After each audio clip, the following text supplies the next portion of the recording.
What's up, music lovers? Good to see you. In today's video, we're going to be talking about the first time I played for 1,000 people. 1,000 people, woo! So, I used to be in a touring band called Big Leg Emma, and I was the lead guitar player in the band. I was in the band for 9 years, and we recorded 2 albums, and we toured all over the country, and it really was a beautiful time in my life. I got to meet so many interesting people, and I still have dreams about touring and being in this band. And there were times in Big Leg Emma, and this is a whole other video really, when I thought and felt like I was in the best band in the world. I mean, we were a really, really good band.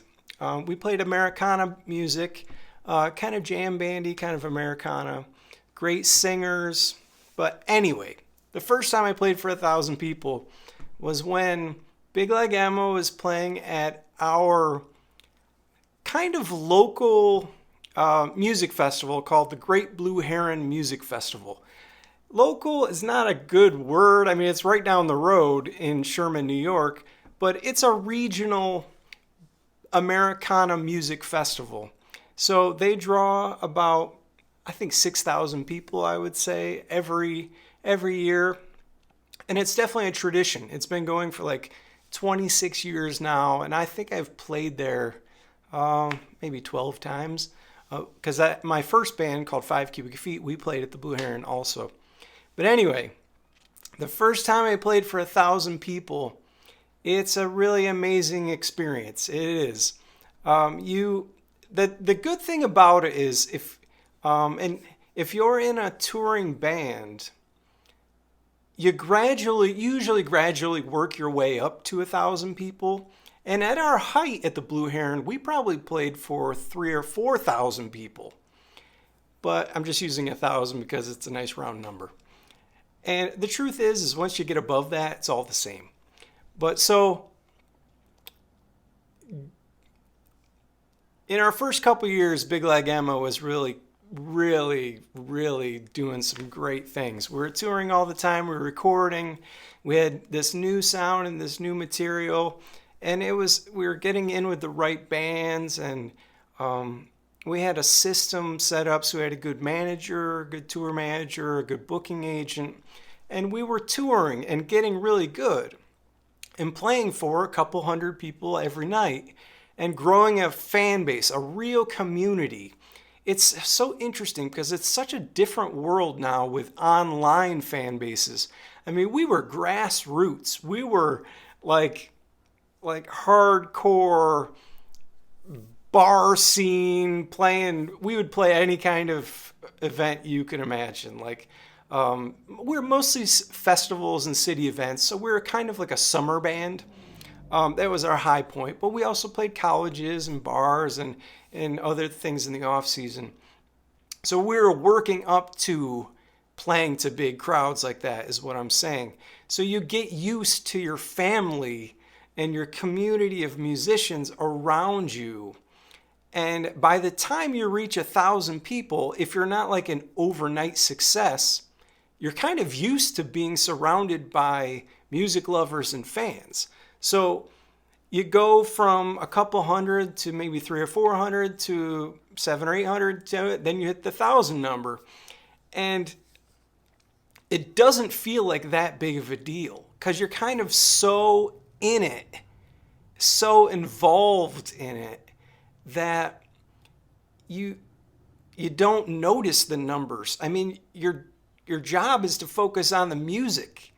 And my particular role in the band Big Leg Emma was the lead guitar player, and I was surrounded by great performers. So we had great vocalists and other great musicians, and I was just a team member, of this band. So when you go into those types of numbers, 1,000 people crowds, if you're in a great band, you feel invincible. And you're like, whatever, make it 10,000. I'm ready. We've been doing this for years, So it's not that big of a deal if you work your way up to it the right way. that's one example. Oh, the other thing I wanted to say about that is when you get to that point, let's say it's dark out. Usually you can't see the 1,000 people. You're playing on stage and you can only see maybe 10 rows of people, and it might as well be a couple hundred or 5,000. Maybe it sounds a little different in between songs, but the intimacy with the crowd is usually about the same. So it depends on what you can see in front of you. If it's a festival like the Blue Heron was, you kind of can see everybody, and it's really an amazing feeling. I mean, you're like, it's an out-of-body experience, basically. You're like, I am so lucky to witness this from this perspective, being on stage. And then you get back to playing your guitar and you're doing your thing. So that's one example. But the other example I wanted to bring up in this video is when I was a solo touring acoustic performer in between band gigs, I got this one amazing gig, and I'm going to do a whole other video about this, but I got to open for the band America. So they wrote Horse with No Name and Ventura Highway, and they were a huge like 60s, 70s, 80s act. Original Americana kind of folk music. So I got to open for them, and that was over 1,000 people. So in that situation, it's just me with an acoustic guitar playing to 1,000 people who have no idea who I am. And they love, love, love America, the band America. So that was especially unique because it's just me. So I think some of this depends on what kind of performer you are and what kind of band you're in, if you're in one, and what your show is. So with my acoustic stuff, I had been playing coffee houses, restaurants, colleges, churches, church basements, nursing homes, you name it. I played. You can play an acoustic guitar there and set like an ambiance, and then I did some other small theater shows and some openers. Like I opened for the Weepies one time. I love the Weepies. So it was a wide range of shows. But what I'm trying to say is, when it's just you with an acoustic guitar playing to 1,000 people, you're still just trying to connect with one person. Like, the message is different when you're playing acoustic guitar. It's all about intimacy and connecting with a person in a different way than a band communicates and connects with a person. So I've said this before in my other videos, but one of the things about it being in a band is it's a strength in numbers thing. It's about we're all here together, and this is a beautiful experience. No one person is of greater value than the next. It's all about community and fun and spirit. If you're playing acoustic guitar, it's about one-on-one connections. So if I'm one man on stage connecting with each and every person in a one-on-one way, it's a very intimate type of experience. So again, it could be 10 people or it could be 1,000 people. The goal is still to resonate with one person in a very profound way.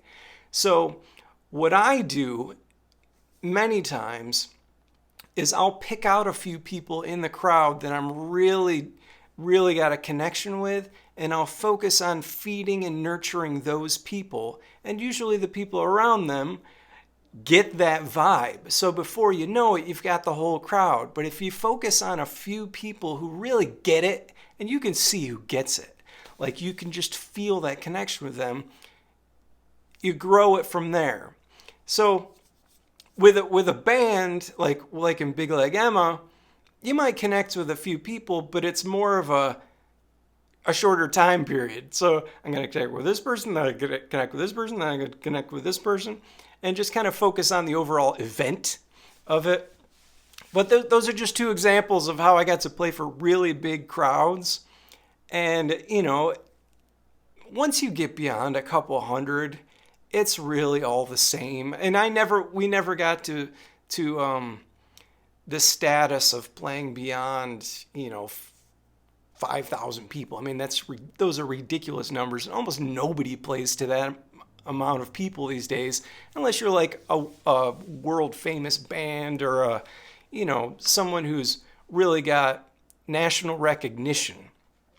The other thing about that is a little tricky, another factor here is the sound production. So like if you're playing for a whole bunch of people, you do have to have a great sound system. And luckily in both these situations with Big Like Emma at the Blue Heron or me playing acoustic for America, the sound systems were amazing. Oh yeah, by the way, in my America show, I got to play The Horse with No Name as the encore. It was so cool. So like we were in the green room and the guitar player comes to me and goes, "Hey man, you should play with us at Horse with No Name." I'm like, "I'm so sorry, but I don't really know the chords." And he's like, "Dude, it's 2 chords." So I was like, "Great." So I think it's E minor and A. So they brought me out on the encore and I got to play with Horse with No Name with America. It was a highlight.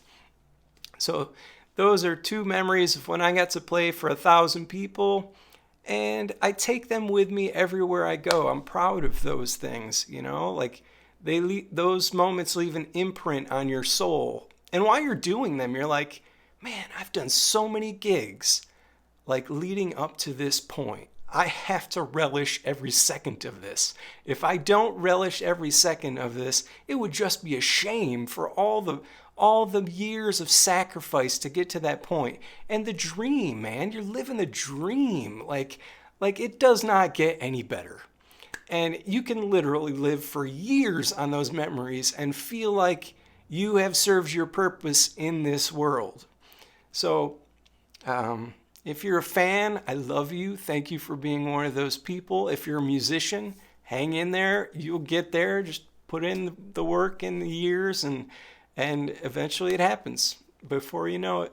Thank you for watching this video. Sign up to my YouTube channel now by clicking the subscribe button. It's around here somewhere. And I hope to see you in the next video. Bye-bye.